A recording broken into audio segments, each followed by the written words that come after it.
Dahil kasi galing sa bibig mo yan, Mr. Harry Roque, lalong naging walang saysay, lalong naging or hindi talaga kapani-paniwala yung mga ganitong sinasabi mo dahil ikaw mismo sa sarili mo, alam mo na nagpayaman ka ng walang habas, ang dami mong binangga, ang dami mong sinagasaan, ang dami mong inapi, ang dami mong ginawa ng mga peking kaso, at eto ngayon, nagdurusa ka. Dapat pagbayaran mo lahat ng ginawa mo.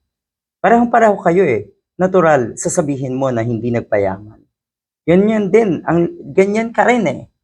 Sasabihin mo na hindi ka nagpayaman. Talaga ba? Ang daming ebidensya. Kayo yung mga demonyo at salot ng ating bayan na ang inisip lamang ay magpayaman. Kinain kayo ng sistema, Mr. Harry Roque. Alam mo yan, dahil nung una, nung mga panahon, maayos ka naman eh. Nasa utak mo, nasa ulo mo talaga yung utak mo. Ngayon, bakit mo nilipat sa talampakan, demonyo ka? Galit. Oh, ang sinasabi kasi, hindi daw nagpayaman na si Sara Duterte.